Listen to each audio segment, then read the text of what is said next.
Greetings and salutations. Today we will be covering the case of the Sodder children disappearance.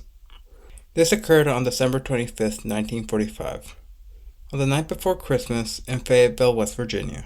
After the Sodder family had settled down for the night, a fire broke out. The parents and 4 of the 10 children escaped, but the other 5 were never seen again. To be able to grasp the potential twists and turns that have marred this event in questions for decades, one must look back far before that dreadful night. Born on November 23, 1895, the patriarch of the Sodder family was originally from Tula, Provincia di Sassari, Sardinia, in Italy. His birth name was Giorgio Sodder. He would later be known as George Sodder after he immigrated to the United States in 1908 along with his brother at the age of 13. Once they had been cleared in Ellis Island, his brother immediately returned to Italy, leaving young George to fend for himself. It must be noted that for as long as he lived, George would not talk much about his brother or why he had left his homeland. George Sodder would eventually find work on the railroads in Pennsylvania, aiding railroad workers by carrying water and supplies to the laborers. After some time passed, he would find more permanent work as a driver in the city of Smithers, West Virginia. Having been a dutiful and hard worker, George was able to start a trucking company hauling dirt for construction and later freight and coal mined in the local region. Eventually, he would meet one Jenny Cipriani, the daughter of local shop owners who immigrated from Italy during her childhood, and eventually they would become wed. After some time, the Sodders would choose to live just outside Fayetteville, West Virginia, an Appalachian town which had a relatively large population of Italian immigrants. It was there that they would settle down in a 2-story timber home. This was just 2 miles outside of town. It wouldn't be until 1923 that they would have the first of their 10 children. It was during this time between 1923 and 1943 that George's business would prosper and they would become known as one of the most respected middle-class families around. This was said by a local county magistrate. However, George was a man of strong opinions, and he was not shy about expressing them, sometimes bringing some animosity between him and others. In particular, his ardent disdain and outspoken opposition to Italian dictator Benito Mussolini was a sticking point of many an argument. This led to many strong arguments between George along with other members of the Italian community. Even after the last of the Sodder children was born and Mussolini was deposed and executed, George's criticism for the late dictator had not diminished. Just prior to the fire breaking out, a series of odd events had begun to add up. One of these was an incident involving a stranger who appeared at the home a few months prior, back during the fall, asking about work with George's company. After being turned down, the man would come back, taking the opportunity to point out that the 2 separate fuse boxes that were part of the Sodder family's home were a danger to the family, saying, "This is going to cause a fire someday." George paid this little mind, due to having had the wiring checked by a local power company recently, due to having it reviewed after having the house rewired. Said rewiring was to allow the installation of an electric stove, and the company had cleared the boxes and said that they were in fine condition. Another more suspicious incident occurred around the same time. A visiting life insurance salesman tried to sell the family insurance, becoming livid once George declined. The man had gone as far as to say, "Your goddamn house is going to go up in smoke," which he followed up by, "and your children are going to be destroyed. You are going to pay for the dirty remarks you have been making about Mussolini." At this time, George did not take the threat seriously due to the heated arguments he had had before, never amounting much to anything other than boisterous arguments. It should also be noted that a few weeks prior to that Christmas, George's older sons had also spotted a rather strange car parked along US Highway 21, just in town. Its occupants, suspiciously enough, had been watching the younger Sodder children as they returned from school. The Sodder children had been excited that Christmas Eve in particular, partly because one of their siblings, Marion, had just given them new toys that she had acquired from her job at a dime store. This led to 3 of her sisters, Betty, Ginny, and Martha Lee, along with 2 of her brothers, Maurice and Louis, not wanting to go to bed. They would go on to plead with their mother to let them stay up a little longer and play with their new toys, because it was already 10 p.m., significantly after their bedtime. Their requests led to their mother telling them they could stay up. However, she made certain to remind Louis and Maurice to feed the cows and close the chicken coop before they settled in for the night. Her oldest boys, John and George Jr., had already made for bed, having worked hard that day with their father, running their quaint yet prosperous trucking business, which was operated from their home. This had led them to retire early that night. After the conversation with her children, the Sodder matriarch would take Sylvia upstairs with her in order to turn in for the night. As it so happens, the telephone in her husband's downstairs office rang at 12:30 a.m. This call would wake the Sodder matriarch. At being awoken, she would promptly make her way downstairs to answer it. Much to Jenny's surprise, the caller was a woman who Jenny did not recognize. The woman would ask for a name Jenny was not familiar with. She could hear the sound of laughter and clanking glasses in the background. Jenny told the caller that she had reached the wrong number. Later she would recall the strangeness of the woman's weird laugh. She would hang up the phone and return to bed. She made her way back to bed, where she noted that the lights were still on and the curtains had been left open. These were things the children were expected to do when they were allowed to stay up later than their parents. Having seen Marion asleep in the living room couch, Jenny assumed the rest of the children who had stayed up had already gone to the attic to sleep. Not wishing to wake her children, she went on to close the curtains and turn off the lights, then promptly returned to bed. Jenny was once more awakened at 1 a.m. when she heard an object hitting the roof, accompanied by the sound of something rolling. Hearing nothing more, she once again went back to sleep. Then another half an hour would pass, and she would wake up once again, this time smelling smoke. Once she woke up again, she, along with her spouse, would find the hallway filled with smoke, and the stairway leading to the children's bedrooms filled with flames. They frantically called to the children upstairs, but no matter how much they yelled, they heard no response. The fire appeared to be coming from the fuse box and the telephone line in the room George used as an office. The couple shouted upstairs for everyone to get out of the house quickly, and the family fled. The parents, their sons, George and George Jr., along with their daughters, Marion and Sylvia, made it outside safely. However, this left the sons, Maurice and Louis, along with the daughters, Martha, Ginny, and Betty, unaccounted for. George, who at the time was barefoot, attempted to climb the house's outside wall to break open the attic window, cutting his arm in the process. He, along with his sons, intended to use a ladder to reach the attic and rescue the other children. However, the ladder was not in its usual spot, resting against the house, and could not be found. George then ran to one of his trucks, thinking he could move it and use it to stand atop to once again attempt to rescue his children. But sadly, the truck wouldn't start. He would then try again with the other truck that was used in his business. Sadly, neither of the trucks, despite having worked the previous day, would start up. He had also tried to scoop water from a rain barrel in order to attempt to stop the flames. Unfortunately, it was frozen. Other efforts to call for help and rescue the children, unfortunately, were made difficult. The phone that they had access to did not work, so Marion had to run to a neighbor's house in order to call the Fayetteville Fire Department. A driver passing by on a nearby road had also seen the fire and seen it fit to attempt to make a call to the fire department. The attempt would be made from a nearby tavern. However, it was unsuccessful. By now, the house was fully enveloped in an inferno. The family was made to watch as their home burnt down to the ground and collapsed on itself for the next 45 minutes. They were left with the assumption that the unaccounted children had perished in the fire. Due to the lack of manpower the fire department had thanks to the war, they had been relying on individual firefighters to call each other. This meant that they would be unable to respond until later that morning. The fire department would only respond when a family member had gone to a neighbor for aid, who had then driven into town and tracked down Fire Chief F.J. Morris.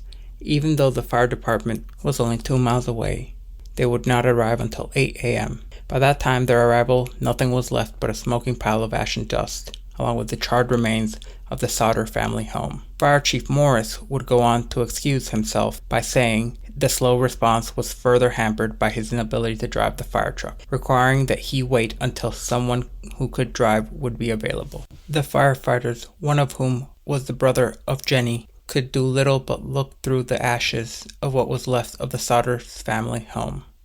At 10 a.m., an investigation had been conducted, leading to Morris telling the Sodders that they had not found any bones. According to another account, they did find a few fragments and internal organs, but had chosen not to tell the family. It must be noted that modern fire professionals that reviewed the search say that the search was cursory at best. Morris believed that the 5 children that were unaccounted for had died in the fire, going on to suggest that the flames had been hot enough to burn the bodies completely. Morris told George to leave the site undisturbed so that fire marshals officials could be more easily able to conduct a thorough investigation. The local coroner held an inquest the next day which held the fire was caused by faulty wiring and that the children had died of fire suffocation. Death certificates for the children would be written and issued on December 30th. George and his wife, now unable to bear the sight of the tragedy, decided to bulldoze 5 feet of dirt over the site, intent on converting it into a memorial garden for the lost children. George and Ginny would be too grief-stricken to attend the funeral due to the loss of so many of their children. It was held on January 2nd, 1946. However, their surviving children were in attendance in their stead. It must be noted that their son, John,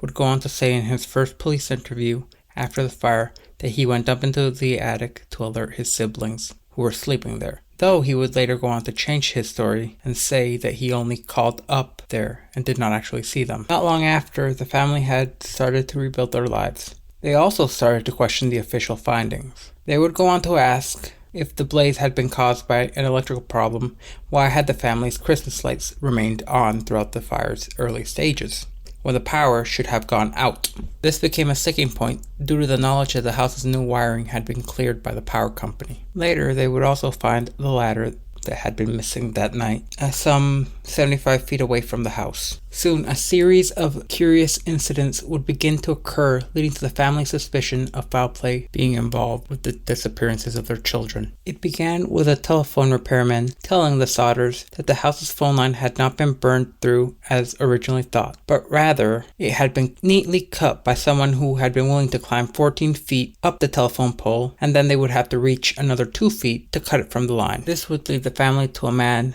who the neighbors had seen stealing a block and tackle from the property around the time of the fire, who would later be identified, detained, and arrested. He would go on to admit his involvement in the theft, going so far as saying that he had been the one to cut the phone line, believing it was a power line instead. However, he would deny any involvement in the fire. Sadly, no records identifying the suspect are readily available, and he is only mentioned passingly in news articles. It is also unknown as to why he would have wanted to cut the utility lines to the Sodder house after having stolen the block and tackle. Jenny in particular had the strongest doubts of Morris's explanation on how all traces of the children's bodies had been completely burned in the fire. This was partly due to how many of the household appliances and fragments of the tin roof had been found in a state that made them quickly recognizable. She would also compare the fire results with those of accounts of a similar house fire that had occurred around the same time that killed a family of 7. In said house fire, the skeletal remains of all the victims were reportedly found. To see if these theories that she had were true and had merit, the matriarch would go on to burn small piles of animal bones, to see if they would burn away completely. Seeing that none of the bones had burned completely, led her to question the official statement. After questioning an employee of the local crematorium, she was told that human bones remain even after the bodies are burned at 2,000 degrees Fahrenheit for 2 hours. That would be longer and far hotter than the house fire could have ever possibly been. Sodders also believed that the sudden vehicle failure had been due to tampering, perhaps by the same person who stole the block and tackle and cut the phone line. However, one of George's sons-in-law would tell the Charleston Gazette-Mail decades later in 2013 that he had come to believe the Sodder patriarch and his sons might have, in their haste to start the trucks, flooded the engines. The woman who had dialed the wrong phone number, calling the Sodders' house, was also suspected to be tied to some malfeasance. However, it was later shown that she was unconnected when the woman who had made the call was located. Investigators confirmed she had just dialed the wrong number. Evidence had begun mounting to show that the fire had not started due to an electrical fault, but instead was set deliberately. The driver of a bus that passed through Fayetteville late Christmas Eve said that he had seen some people throwing balls of fire at the house. A few months later, 2-year-old Sylvia found a small, hard, green, rubber ball-like object in the brush nearby once the snow had melted. The object was military green in color. Sodder said Army authorities had identified it as an incendiary or napalm bomb. This would lead the family to claim that, contrary to the fire marshal's report, the fire had started on the roof. Along with this, a series of witnesses had claimed to see the missing Sodder children themselves. One woman who had been watching the fire from the road claimed that she had seen some of them peering out of a passing car while the house was burning. Another woman at a rest stop between Fayetteville and Charleston said that she had served them breakfast the following day and noted the presence of a car with Florida license plates. So many questions surrounding the event, the Sodder family would go on to hire a private investigator by the name of C.C. Tinsley from the nearby town of Quaint Bridge to look into the case. Tinsley informed the family that the insurance salesman who had threatened George over his anti-Mussolini statements had been part of the coroner's jury. He also learned about rumors. Despite what the family had been told, Morris had found a heart which he later stuffed into a metal box and buried. Morris had seemingly confessed to a local minister, who in turn confirmed it to George and Tinsley, which gave them grounds to go and confront Morris with this information. Morris would agree to show the duo where he had buried the metal box, and then they would dig it up. They took what they had found inside the box to a local funeral director, who after examining it would go on to tell them that it was actually a fresh beef liver that had never been exposed to any fire. Later, rumors circulated around Fayetteville. They pertained to that Morris had admitted that the box with the liver had not come from the fire originally. He had supposedly placed the liver and confessed to having found and buried a heart there in the hopes that the Sodders would find it and be satisfied that the missing children had indeed died in the fire. This would only go to further the suspicions around the incident. Later, in 1947, the Sodders would make an attempt to garner the aid of the FBI in investigating what they now consider kidnapping. However, Director Edgar J. Hoover responded to the letters stating that although I would like to be of service, the matter related appears to be that of a local character that does not come within the investigative jurisdiction of this bureau. However, he added that if local authorities requested the bureau's assistance, he would direct his agents to assist. Sadly and suspiciously, the Fayette police and fire departments declined to do so. In August 1949, George would persuade Oscar Hunter, a Washington, D.C. pathologist, to aid by supervising a new search through the dirt at the house site. After a comprehensive search, items were found, including a dictionary belonging to the children and a handful of coins. This, along with several small bone fragments, were also found and determined to have been part of a human vertebrae. The bone fragments would be then sent to Marshall T. Newman, a specialist at the Smithsonian, and they were confirmed to have been part of the lumbar vertebrae, all from the same person. He also estimated that the victim's age would have been between the ages of 16 and 22. This age range led to the conclusion that it was not likely that the bones were part of the family. Maurice had been the oldest at only 14. Newman also added that the bones showed no signs of exposure to flame. Further, he agreed that it was very strange that those bones were the only ones found, since a wood fire of such short duration should have left full skeletons of all the children behind. The report concluded that the vertebrae had instead most likely come from the dirt that George had used to bulldoze the site. Later, investigator Tinsley would confirm that the bone fragments had come from a cemetery from nearby Mount Hope. At this point, the investigation had drawn national attention, causing the West Virginia legislature to act. They would hold 2 hearings in the case in 1950. Afterwards, however, Governor Oakley L. Patterson and State Police Superintendent W.E. Burchett told the Sodders that the case was hopeless and closed at a state level. It was only then that the FBI decided that they had jurisdiction with a possible interstate kidnapping, but dropped the case after 2 years of following fruitless leads. With the end of all official efforts to solve the case, the Sodder family did not give up hope. Rather, they regrouped and began having flyers printed up with pictures of the children, along with offering $5,000 in rewards. This would soon become $10,000, information that would have aided in the settling of even one of the children's cases. In 1952, they put up a billboard at the site of the house along with another on U.S. Route 60, close to the town of Ansted. Both billboards bore the same information. This would quickly become a landmark for traffic through Fayetteville on U.S. Route 19, which is now State Route 16. The family's efforts soon brought renewed hope, thanks to another reported sighting of the children. This time, Ida Crawford, a woman who ran a hotel in Charleston, claimed to have seen the children approximately a week after they disappeared. She said the children had come in around midnight with 2 men and 2 women who looked of Italian extraction. She said when she tried to speak to the children, one of the men looked at me in a hostile manner. He turned around and began talking rapidly in Italian. Immediately, the whole party stopped talking to me. She recalled that they left the hotel early next morning. However, investigators did not find her story to be credible. This was due to the fact that she had only first seen photos of the children 2 years after the fire. George would continue to follow up on many leads in person. One of these involved a woman in St. Louis, Missouri that claimed that Martha had been seen in a convent. George would travel to the city only to be met with the disappointment at it being a case of mistaken identity. He would also follow up with a bar patron in Texas who claimed to have overheard two people making incriminating statements about a fire that happened in Christmas Eve in West Virginia some years before. Sadly, none of these proved to be fruitful. Another incident involved some of Jenny's relatives in Florida, who had children who looked similar to his. The relative had been made to prove the children were his own before George was satisfied. In 1967, George went to the Houston area to investigate yet another tip. This time, a woman had written to the family, saying that Lewis had revealed his identity to her one night after having too much to drink. She believed that he and Maurice were both living in Texas somewhere. However, George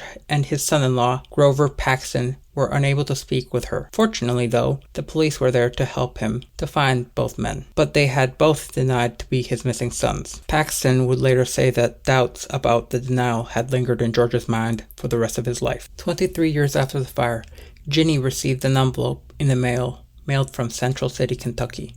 There was no return address, just the postmark. Inside was a photograph of a young man. On the back was written, Louis Sodder, I love Brother Frankie, A90132, or A90135. While this gave the family a faint glimmer of hope, authorities believed it to be some cruel hoax. George and Ginny thought the photograph looked exactly how Louis would have looked as an adult, and it was credible evidence, to them at least, that Louis was still alive.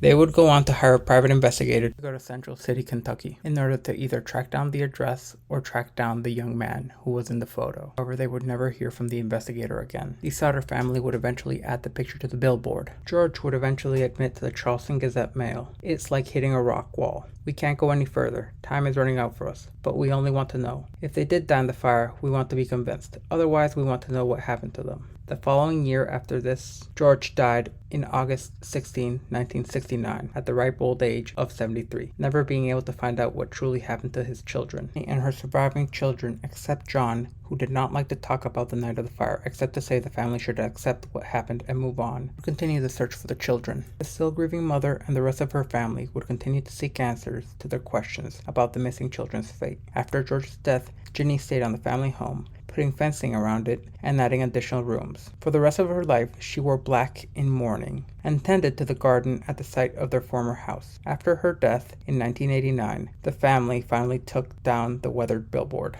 After the death of Ginny, the surviving Sodder children, joined by their own children, continued publicizing the case and investigating leads. Sylvia Sodder Paxton, the youngest in the family, died in April 21st, 2021, at the age of 79. In one of her last communications with the Gazette-Mail in 2013, she stated that she was the last one of the kids to leave home. She recalled that she and her father often stayed up late at night talking about what might have happened. "I have experienced their grief for a long time." She believed that her siblings survived that night. She also assisted with the efforts to find them, publicizing the case. Her daughter said in 2006 that she promised my grandparents that she wouldn't let the story die, that she would do everything she could. There are some theories surrounding the case.